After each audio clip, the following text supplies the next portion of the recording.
코로나 사태를 우리가 맞이하면서 비대면 사회죠. 사람 만나는 게 참 불편한 그런 시대가 되었습니다. 이런 시대 속에서 직업들 중에 특별히 진가를 발휘하고 있는 직업 하나가 있습니다. 특별히 배달업에 종사하시는 택배기사분들의 요즘에 이 일이 굉장히 활약을 펼치고 있죠. 그러니까 배달 주문은 너무너무 많은데 이분들 시간은 한정되어 있다 보니까 우리 배달기사분들이 숨 돌릴 틈도 없을 정도로 아주 바쁘게 사시고 있습니다. 이것은 우리나라뿐만 아니라 지금 팬데믹 상황을 맞이하고 있는 미국도 동일한 상황입니다. 얼마 전에 미국에서 있었던 한 일이 카메라에 잡혀서 뉴스에 소개가 되어져서 그 영상을 봤던 많은 사람들이 감동을 받았던 한 영상이 있습니다. 미국의 아이다호 주에 살고 있는 피어슨이라는 부부가 있는데 이들 부부에게는 태어난 지 8개월 된 루카스라는 아들이 있어요. 근데 이 녀석이 심장이 약해서 부모의 마음 가운데는 이 코로나에 더욱 두려움이 있었던 것입니다. 심장이 약하고 먹을 걸 제대로 못 먹으니까 이 아이가 우유도 분유도 제대로 삼키지 못하는, 그래서 특별하게 제작된 특수 점도 증진제를 먹어야지만이 이 아이가 생명을 유지할 수가 있는 것이죠. 그런데 지금 코로나 팬데믹 상황 가운데 이 부부가 철저히 자가격리를 하니까 나가지를 못해요. 그래서 인터넷 쇼핑을 통해서 아이를 위한 이 물건을 주문을 계속 하면서 주문을 받아서 아이에게 만들어서 먹였던 것이죠. 근데 곰곰이 생각해 보니까 이들 부부가 택배 기사가 자기들 가운데 이 물건을 배달을 안 해주면 우리 아이는 더 아픈 거예요. 먹을 수가 없는 것이죠. 먹을 게 없으니까. 그래서 너무 고마운 거예요, 택배 기사가. 그래서 이 고마움을 어떻게 표현할까 하다가 현관문 앞에다가 감사의 쪽지를 딱 붙여놨어요. 이렇게 말입니다. 아픈 아이가 있어 밖에 나가지 못하고 오직 인터넷 쇼핑으로 아이에게 필요한 물건들을 사야 합니다. 기사님이 우리 아들의 건강을 지켜주고 계십니다. 참 감사합니다. 이런 쪽지를 현관문에 딱 붙여놓은 거예요. 그날도 아이의 물품을 인터넷으로 주문하고 주문한 물품을 기다리고 있었습니다. 그런데 그날 이들 부부가 깜짝 놀랄 만한 장면을 목도하게 된 것입니다. 어떤 일이 있었냐면 택배 차량 소리가 밖에서 들려갖고 그 현관에 있는 그 카메라를 통해 갖고 택배 기사가 온 것을 이렇게 본 것입니다. 그런데 이분이 이날은 물건을 탁 놓고 바로 안 가고 계속 현관문 앞에 서 있는 거예요. 현관문 앞에 서 있으니까 뭔가 이상하잖아요. 불안한 마음이 들어갖고 저 아저씨 왜 그러지? 왜 그러지? 이런 마음으로 계속 카메라를 지켜보고 있는데 잠시 후 이들 부부는 이 택배기사의 행동을 보고 가슴 찡한 감동을 받은 것입니다. 왜냐하면 이 택배기사가 이들이 붙여놓은 그 쪽지를 보고 그 아픈 아이를 불쌍히 여기면서 이 아이를 위해서 두 손 모아 기도를 하고 있었기 때문입니다. 그래서 이 장면이 CCTV 영상이 이제 전 세계에 배포가 되면서 뉴스에도 나오고 유튜브를 통해서 이 영상을 봤던 많은 분들이 이제 폭풍 감동을 받은 것입니다. 왜냐하면 이렇게 본인도 바쁘게 살고 있고 경무에 시달리며 피곤할 텐데 남의 집 아이인데 그것도 그냥 택배 물건만 넣고 가면 자기 일은 끝인데 그것을 그냥 지나치지 않고 이 아이를 불쌍히 여기면서 이 아이를 위해서 두 손 모아 기도하는 이 모습 속에서 많은 영상을 시청했던 사람들이 감동을 받았던 것이죠. 사랑하는 여러분, 우리가 살고 있는 이 세상에 이런 선한 마음들이 세계 곳곳을 덮는다면 우리가 사는 세상, 그래서 참 살맛나는 세상이겠죠. 향기로운 세상, 그래서 참 괜찮은 세상이다, 이런 마음이 들 것입니다. 그런데 때로 우리 가운데 들려오는 여러 가지 안타까운 소식들을 듣다 보면은 남의 것을 빼앗는 이기적인 사람, 심지어는 자기 자식도 학대하는 이런 소식을 들을 때 마음이 참 씁쓸해오고 우리가 사는 세상이 도대체 왜 그러지? 이런 생각이 들 때도 있지만 때로는 이렇게 따뜻한 소식을 들을 때 그래도 살만하구나, 그래서 괜찮다, 이런 마음이 들 때 얼마나 감사한지 모릅니다. 오늘 우리는 본문 속에서 예수님께로 찾아 나오는 수많은 백성들을 보게 됩니다. 이 백성들 참 아픈 백성들이에요. 너무 가여운 백성들이에요. 먹을 것이 없어서 굶주리고 기진한 백성들이에요. 이 각박한 현실을 살아가면서 너무너무 고달픈 백성들이 오늘 예수님께 몰려 들어왔습니다. 그런데 오늘 예수님은 당신께 찾아온 이 아픈 백성들, 이 가엾은 백성들을 내가 어떻게 하지? 내가 이 백성들을 어떻게 먹일까? 어떻게 먹일까? 어떻게든지 먹이시려고, 어떻게든지 일으키시려고, 어떻게든지 회복시키려고, 어떻게든지 치유시키려고 오늘 주님의 이 안타까운 애타는 그런 주님의 그 향기로운 손길을 오늘 우리가 마주대하게 될 것입니다. 사랑하는 성도 여러분, 오늘 2020년 상반기 마지막 주일 예배를 드리면서 저와 여러분들이 오늘 주님의 그 향기로운 손길을 마주대할 수 있는 우리 모두가 되기를 간절히 바랍니다. 그리고 동시에 우리 가운데 주길 원하시는 예수님의 그 향기 나는 복이 무엇인지 알고 그 향기 나는 복을 흠모하고 꼭 받을 수 있는 오늘 예배의 시간이 되기를 주님의 이름으로 간절히 축원합니다. 오늘 저와 여러분들이 흠모하셔야 될 복이 꼭 세 가지가 있어요. 이거 여러분 반드시 받으셔야 되는데, 첫 번째 복, 향기 나는 첫 번째 복이 무엇인가?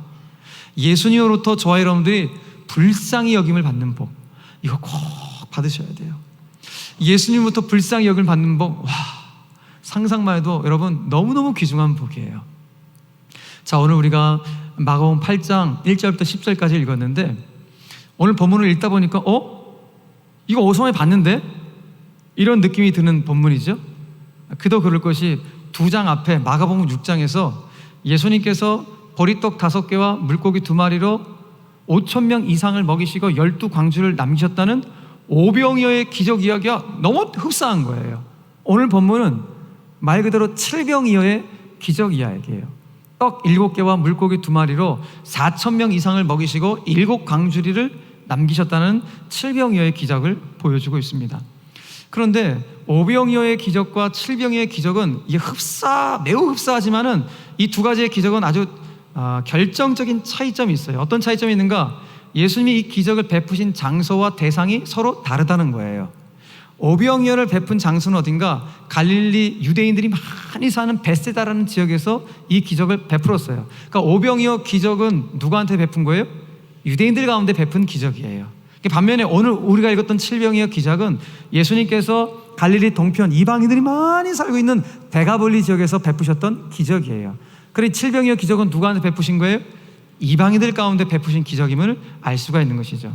그래서 오늘 본문은 이렇게 시작합니다. 1절 말씀 보니까 그 무렵에, 어떤 무렵일까요? 오늘 본문 바로 앞에 우리가 지난주 살펴보았죠. 귀먹고 말 더듬는 장애를 갖고 있는 형제를 향해서 예수님께서 에바다 열릴지어다 외치심으로 이 형제를 치유할 바로 그 무렵에 또 큰 무리가 있어. 어떤 무리겠어요? 어디서 치료하셨습니까? 데가볼리, 이방인들이 많은 지역에서 이 형제를 치료했으니 이 큰 무리들은 이방인들의 큰 무리가 있어 이들의 상태가 어떻다? 먹을 것이 없는지라 라고 표현하고 있습니다. 자, 지금 예수님이 계신 곳은 이방인들이 많이 거주하는 데가볼리라는 지역에 예수님이 계시고 있는데, 그 지역에서도 수많은 이방인들이 예수님을 따라다니고 있는 거예요. 이 7병이어 기적을 통해서 4,000명 이상이 기적을 경험했으니 아마 수천 명의 이방인들이 지금 예수님을 막 쫓아다니고 있는 그런 상황이 연상이 되어집니다. 그런데 오늘 예수님께로 몰려오는 이 수천 명의 이방인들의 상황과 처지가 어떻다고 마가가 표현하고 있습니까? 먹을 것이 없는지라 라고 표현하고 있어요. 먹을 것이 없는지라. 무슨 말입니까? 액면 그대로 육체적으로 배고픈 상태에 있는 사람들이라는 거예요. 동시에 이들이 이방인임을 감안해 볼 때, 아하, 이들에게도 영적인 허기가 있구나, 이들에게도 예수님의 십자가 복음이 반드시 필요하구나 라는 사실을 말씀해 주고 있는 것이죠. 아무튼 지금 이 이방인들에게는 육체적으로든 영적으로든 허기진 상태에 있어요. 동시에 이들도 2000년 전 로마의 폭압적인 수탈과 억압에 시달렸기 때문에 각박한 현실 속에서 고달픈 삶을 살아왔던 사람들이 이 수천 명의 이방인들인 것입니다. 여러분, 정말 냉혹한 현실 속에서 이 고달픈 삶을 살고 있는 바로 이들, 먹을 것이 없대요. 일자리가 없어요. 희망적인 소식이라고는 전혀 들려오지 않는 바로 이 현실 속에서 지쳐있던 바로 수천 명의 이방인들이 오늘 예수님께로 몰려오고 있는 것입니다. 그래서 예수님 마음이 어떨까요? 수천 명의 기진한 백성들, 배고픈 백성들, 일자리 없는 백성들, 희망이 없는 백성들이 예수님께로 좀 몰려오고 있으니 예수님 마음이 어떨까요? 예수님 마음이 너무 아프신 거예요. 너무 불쌍한 거예요. 그래서 오늘 제자들을 불렀어요. 얘들아, 야, 이 수많은 수천 명의 백성들을 우리가 어떻게 하면 좋겠니? 우리가 저들을 좀 먹여야 되지 않겠니? 먹여야 되지 않겠니? 이렇게 오늘 제자들 가운데 제안을 하고 있는 내용들을 보여주고 있는 것이죠.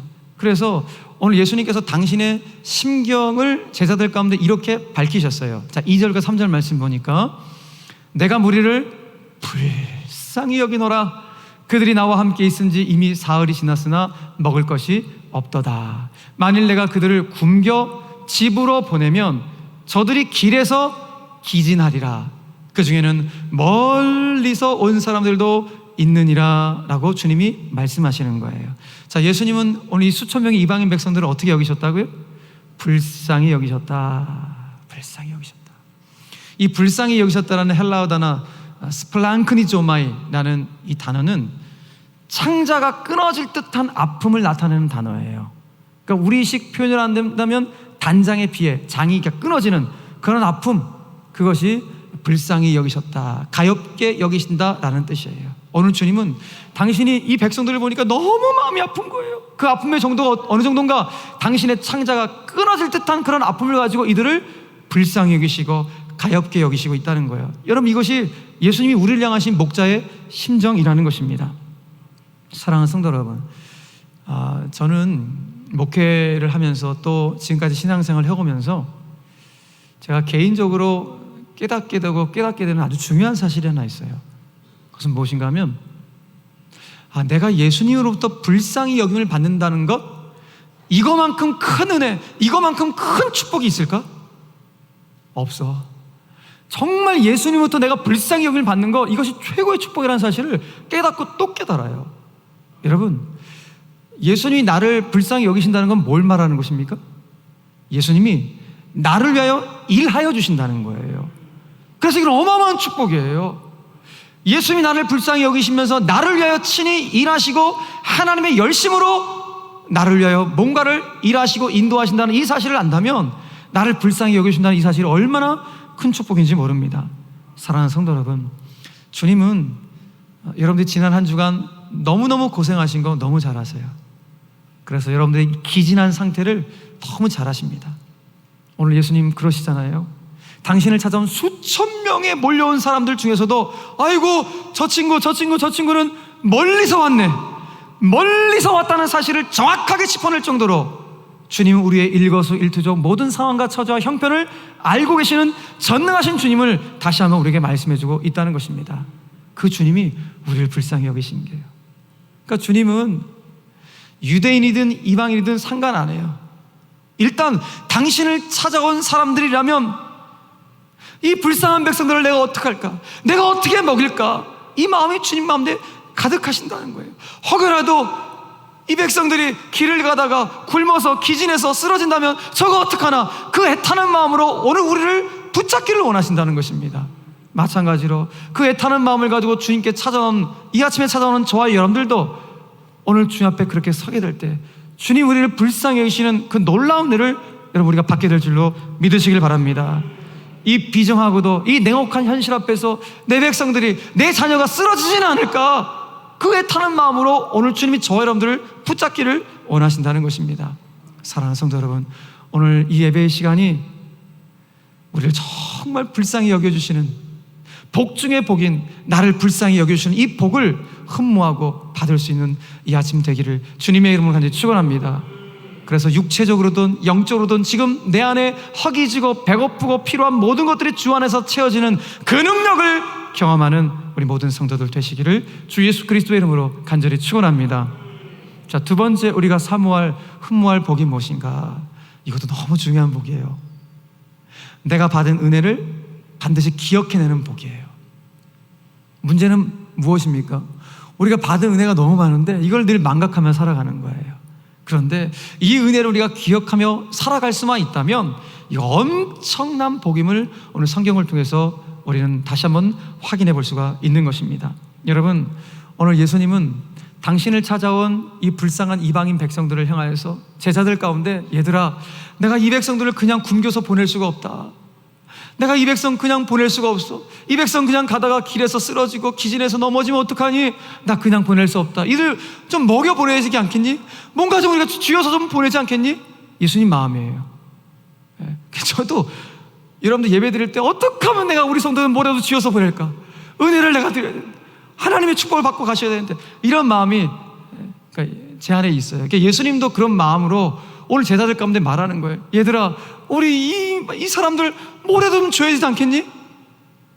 그런데 이 말을 들었던 제자들의 반응이 몹시도 난감해하는 거예요. 왜요? 제자들의 현실적인 눈으로 봤을 때는 이 불모지 같은 광야에서 떡을 구한다는 것은 쉽지도 않을 뿐더러, 혹 떡을 구한다 한들 이 수천 명을 먹인다는 것은 불가능한 일이기 때문에, 수천 명을 먹을 떡을 어디서 구합니까 주님? 이거 불가능한 일이기 때문에 제자들 입장에서는 이거 예수님의 이 제안이 너무 불편해요. 그래서 예수님의 이 제안에 대해서 오늘 제자들이 어떻게 반응하는지 보십시오. 굉장히 시큰둥한 반응을 보입니다. 본문 4절 말씀 보십시오. 제자들이 대답하되, 이 광야 어디서 떡을 얻어 이 사람들로 배부르게 할 수 있습니까? 여러분, 제가 읽은 뉘앙스를 이해하시겠습니까? 지금 제자들이 예수님께 답하는 뉘앙스가 뭐예요? 아이고, 예수님 보니까 경제관념이라고는 전혀 없는 거예요. 현실 감각이라고는 전혀 없는 거예요.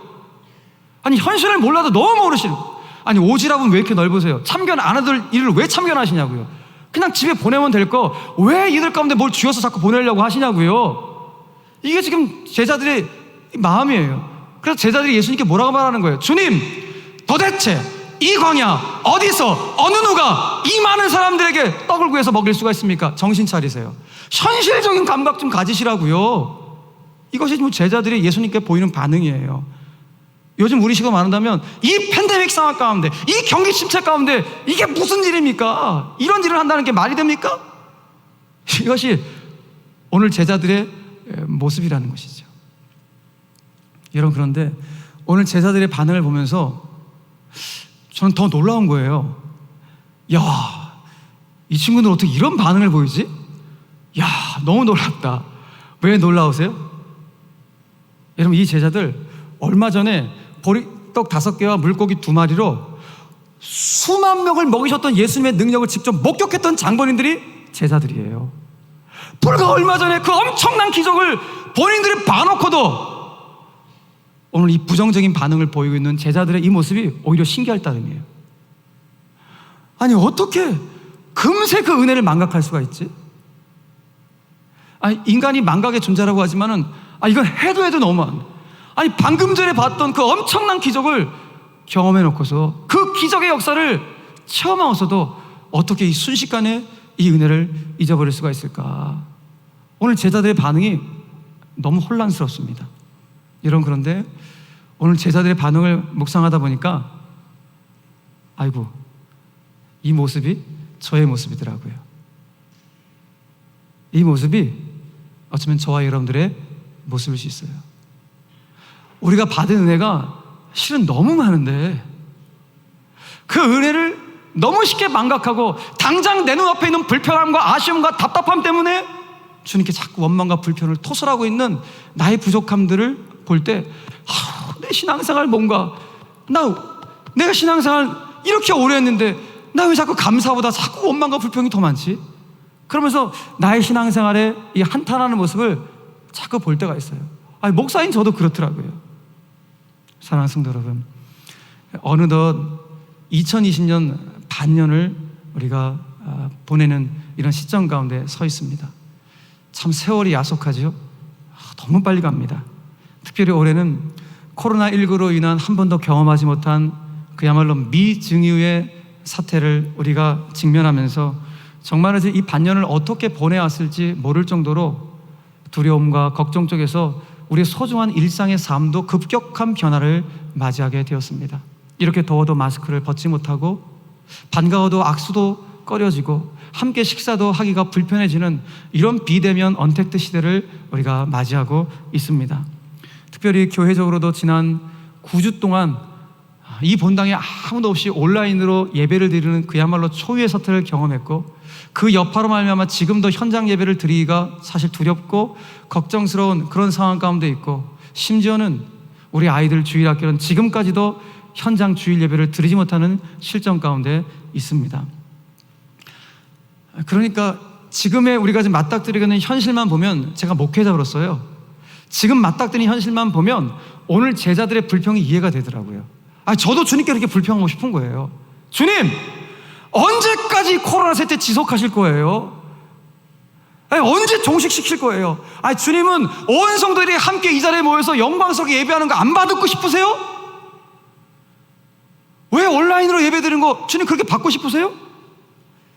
이런 이 불평이 제 안에서 막 올라오더라고요.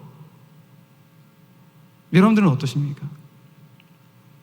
근데 제가 가만히 묵상하다 보니까 저의 불평이 참 어리석은 불평이구나 라는 것을 깨닫게 됩니다.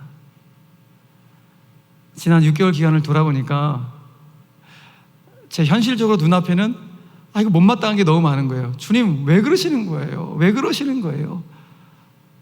이런 현실적 감각이 없는 주님께 불평과 원망을 했는데, 돌아보니까 주님이 저에게 주셨던 은혜가 더 많은 거예요.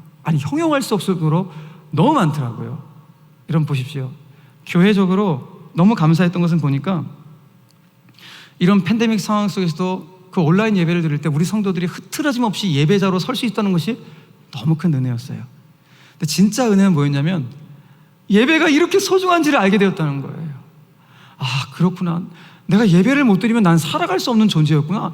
이걸 안 거예요. 이것이 너무 큰 은혜였고, 무엇보다도 우리 온라인 예배 드릴 때 10주 가까이 이 본당에 릴레이 기도에 참석하신 분들의 이름을 다 붙여가면서 그때 릴레이 기도, 우리 교회를 위해서 간절히 기도했던 그 간절함이 회복되는 것이 얼마나 은혜였는지 모릅니다.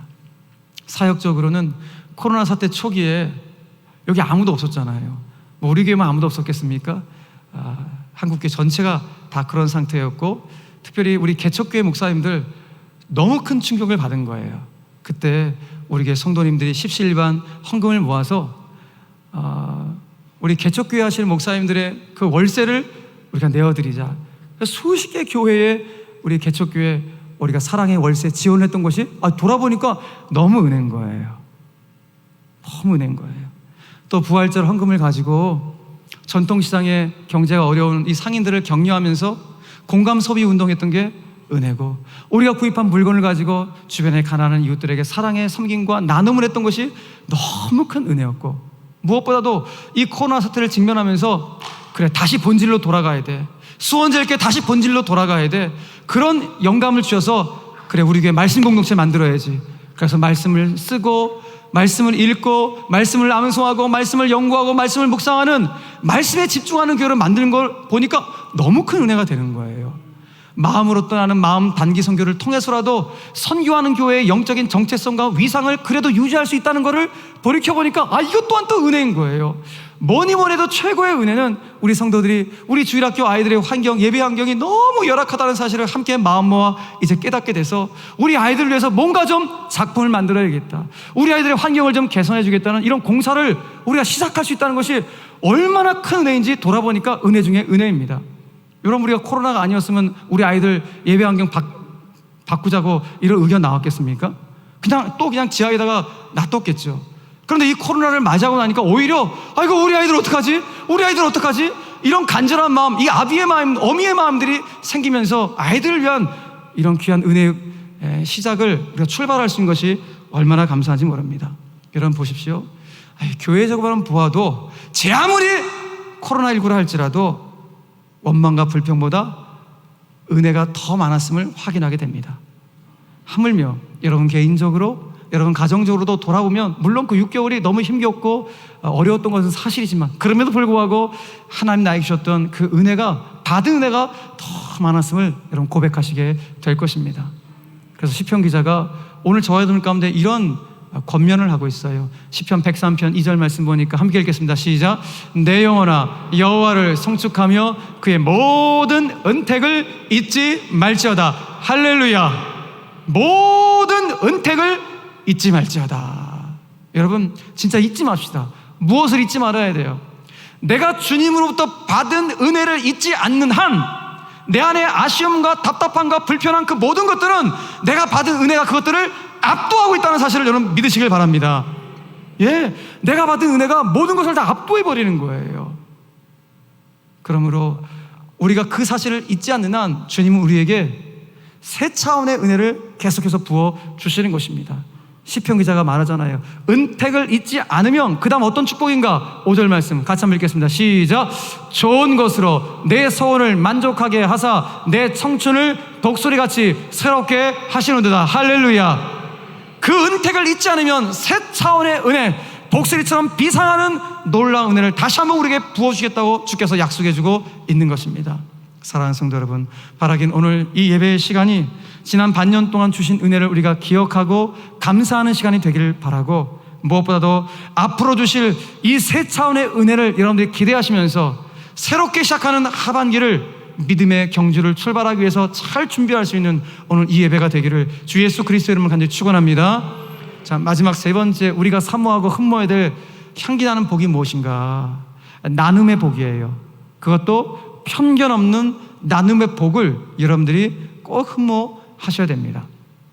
자, 오늘 본문에 보니까 예수님께서 제자들 가운데 얘들아, 이 불쌍한 수천 명의 이 영혼들, 이 백성들을 어떡하니? 우리가 뭐라도 좀 이렇게 쥐어줘서 보내야 되지 않겠니? 이런 마음을 주님이 제자들 가운데 피력을 했어요. 그런데 이 내용하고 비슷한 오병이어 기사에서는 예수님께서 제자들 가운데 너희가 먹을 것을 주어라 라고 말씀하셨어요. 자, 뭐라고 말씀하셨다고요? 너희가 먹을 것을 주어라 라고 오병이어 때는 말씀하셨어요. 그때 제자들은 예 주님, 저희들 안에 수중에 200데나리온인데 그 200데나리온을 가지고 갖고 떡을 사갖고 나눠줄까요? 이런 반응을 보였는데 오늘 칠병이어 기사에서는 제자들이 어떠한 반응도 없어요.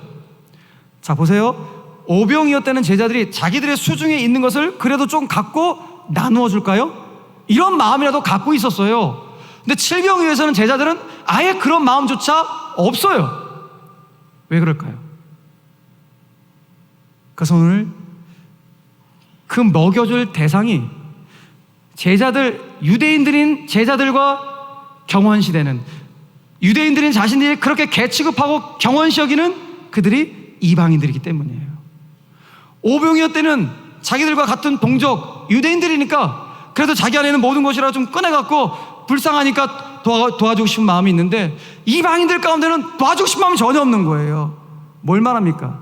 아직까지 제자들 가운데 이방인을 향한 편견의 벽이 허물어지지 않고 있었다는 거예요. 저 사람들은 안 도와줘도 돼, 저 사람들이 무슨 도움이 필요해, 이런 편견의 벽이 여전히 제자들 가운데 있었다는 것입니다. 그런데 오늘 주님은 제자들이 그런 반응을 아랑곳하지 않고 제자들 가운데 질문했어요. 얘들아, 너희들 가운데 떡이 몇 개가 있니? 라고 물으십니다. 몰라서 물으십니까? 근데 물으시는 거예요. 떡이 몇 개가 있니? 라고 물으십니다. 그때 제자들의 반응이 뭐예요? 7개 있어요. 7개 있어요. 이거 제자들의 반응이에요. 무슨 말입니까? 주님, 7개 갖고는 이 수천 명의 사람들 택도 없습니다. 이거 관여하지 마시고 주님 그냥 갑시다. 이거 어떻게 먹이려고 하십니까? 택도 없어요. 이것이 오늘 제자들의 7개밖에 없습니다라는 반응이에요.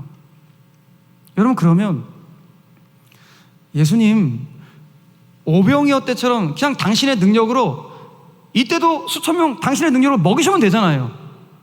근데 왜 떡이 몇 개냐고 물으십니까? 몰라서 물으셨어요? 아니, 제자들 가운데 떡 없는 거 알고 계셔요. 아시면서 왜 물으시냐고요. 여기에는 분명 제자들 가운데 어떤 메시지를 주고 싶으신 예수님의 마음이 있겠죠. 자, 어떤 메시지를 제자들 가운데 주고 싶으실까요? 그건 다른 것이 아니라, 얘들아, 그 7개라 할지라도 너희들이 그 작은 것도 나누려는 마음에서 기적은 시작되는 거야. 그 7개 아무것도 아닌 것 같지만 그 작은 것을 나누고 싶은 마음에서부터 놀라운 기적은 시작이 되는 거야. 이것을 주님이 오늘 말씀하고 싶으신 거예요. 사랑하는 성도 여러분, 우리 주일학교 환경 개선 공사도 마찬가지입니다. 우리가 함께 나누려고 함께 하려는 바로 그 마음에서부터 기적의 대역사는 출발하게 되는 것입니다. 오늘 주님이 어쩌면 제자들 가운데 이렇게 질문하고 있지 않을까요? 얘들아, 너희들에게 없는 것은 떡이 아니야. 너희들에게 없는 건 떡이나 물질이 아니라 너희들에게 없는 것은 지금 나눔의 마음이 없어. 왜 너희들 가운데 나눔의 마음이 없니? 이것을 주님 오늘 제자들 가운데 역으로 질문하고 있는지도 모르겠습니다. 그래서 오늘 주님은 그 나눔의 마음이 무엇인지를 제자들 가운데 직접 몸으로 보여주세요. 오늘 본문 6절 말씀 보시길 바랍니다. 예수께서 무리를 명하여 땅에 앉게 하시고 떡 7개를 가지사 축사하시고 떼어 제자들에게 주어 나누어 주게 하시니 제자들이 무리에게 나누어 주더라. 자, 이 말씀의 동사 4가지 보십시오. 가지다, 축사하시다, 떼다, 나누어 주다. 자, 보십시오. 예수님께서 떡을 들어, 가졌다는 건 떡을 들어, 그 다음에 축사하시고 감사기도 하시고 그 떡을 떼어 제자들 가운데 나누어 줬다라는 거예요. 뭐가 연상되십니까? 성찬식이 연상이 되시죠. 우리가 다음 주에 성찬 예식을 하게 되는데, 여러분, 성찬식의 가장 중요한 목적이 무엇인가?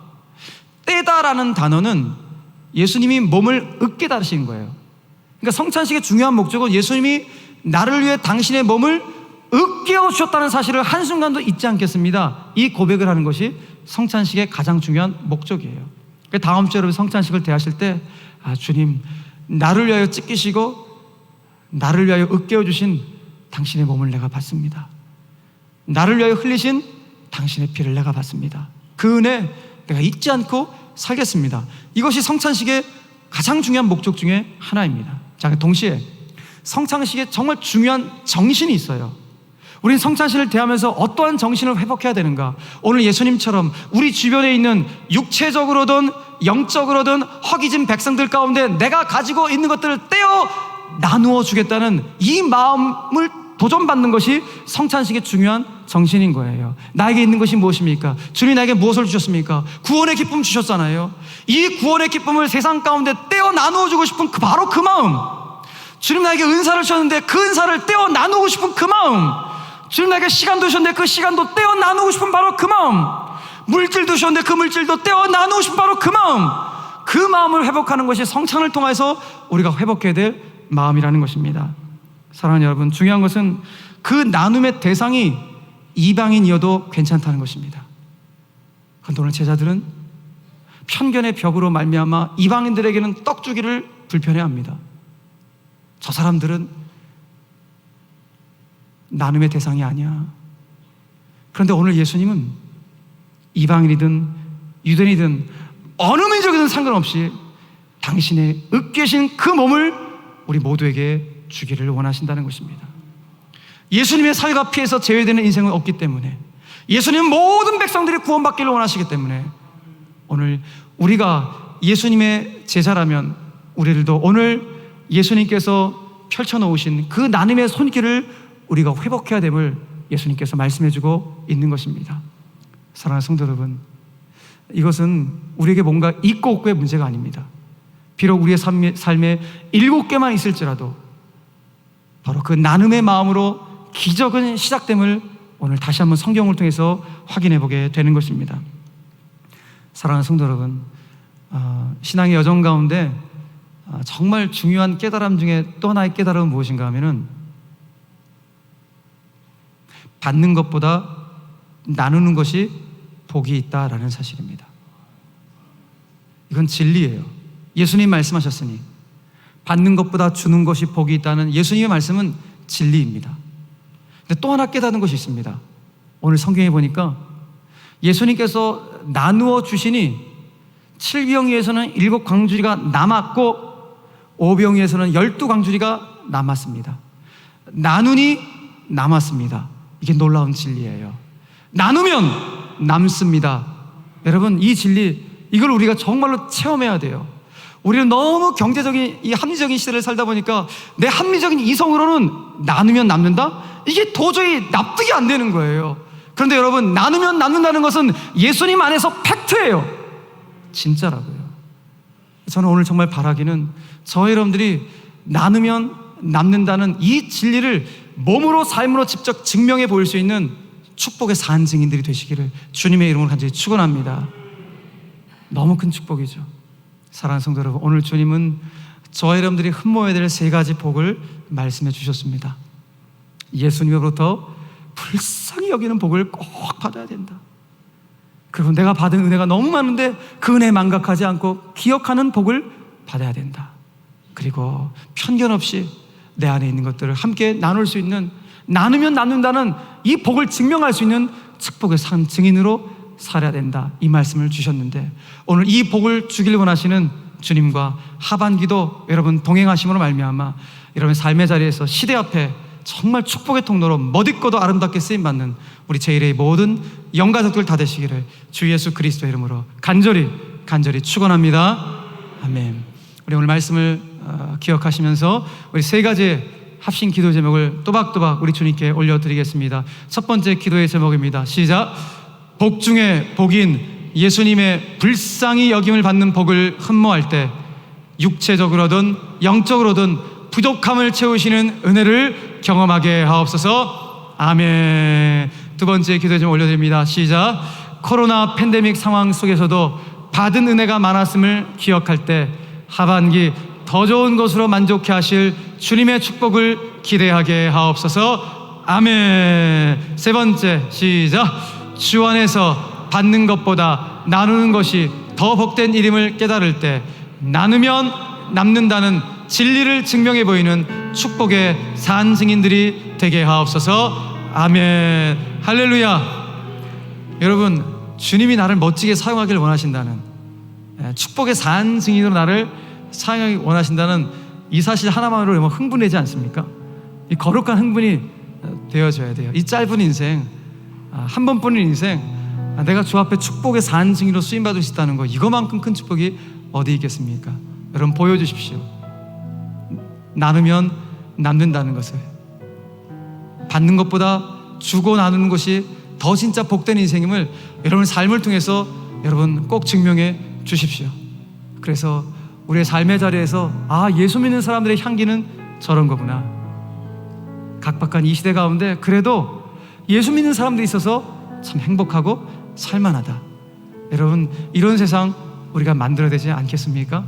그런 신실한 은혜의 통로로, 축복의 통로로 여러분 이번 하반기도 그렇게 쓰임받을 수 있는 우리 모든 제1의 영광들 다 되시기를 주 예수 그리스도의 이름으로 간절히 축원합니다. 아멘. 우리 그런 마음 담아서 우리 다 함께 일어나셔서 우리 찬양하실 때 여러분 6개월 동안 지켜주신 에베네셀의 하나님, 은혜 주신 하나님, 그 은혜 앞에 감사하면서 우리 찬송하며 예배를 마무리하도록 하겠습니다.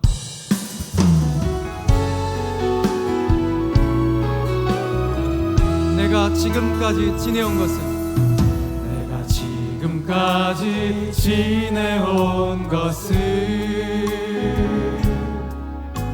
주의 은혜라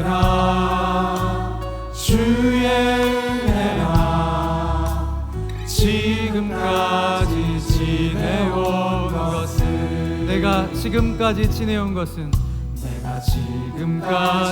지내온 것은 주의 은혜라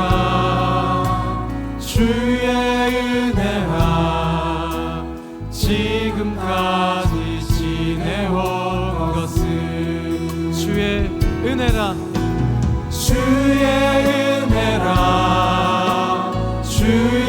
은혜라 지금까지 지내온 것은 아멘.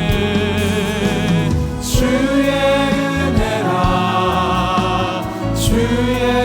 은혜라 지금까지 지내온 내가 하나님의 자녀된 것 주의 은혜입니다. 내가 하나님의 자녀된 것은 주의 은혜라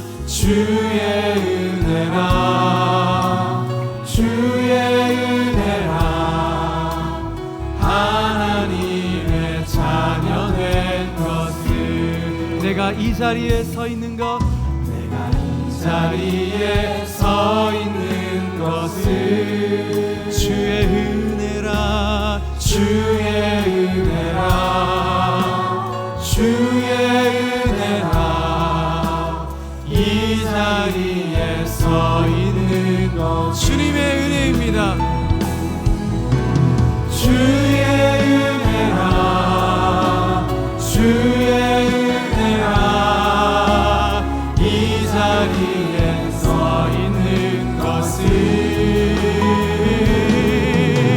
주의 은혜라 주의 은혜라 이 자리에 서 있는 주의 은혜라 주의 은혜라 주의 은혜라 주의 은혜라 이 자리에 서 있는 것은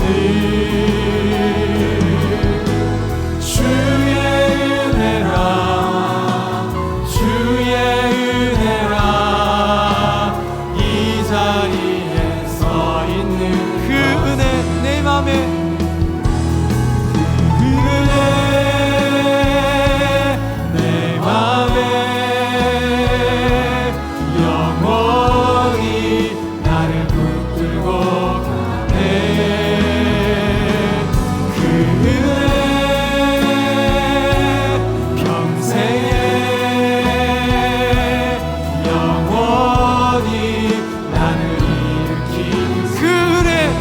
붙드십니다. 그 은혜 내 맘에 영원히 나를 붙들고 가네. 아멘.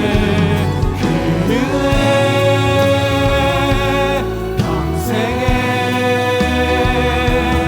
영원히 우리 두 손 높이 들고 하나님의 은혜를 감사하며 찬양하며 나아갑니다. 그 은혜 내 맘에 영원히 나를 붙들고 가네. 그 은혜 평생에 영원히 우리 마지막으로 다시 한번 하나님의 은혜 앞에 감사하며 나아갑니다. 그 은혜 내 맘에 영원히 나를 붙들고 가네. 그 은혜 평생에 영원히 나를 일으키시 영원히 우리를 일으키십니다. 영원히 나를 일으키시 영원히 우리 가정을 일으키십니다. 영원히 나를 일으키시네. 할렐루야 할렐루야.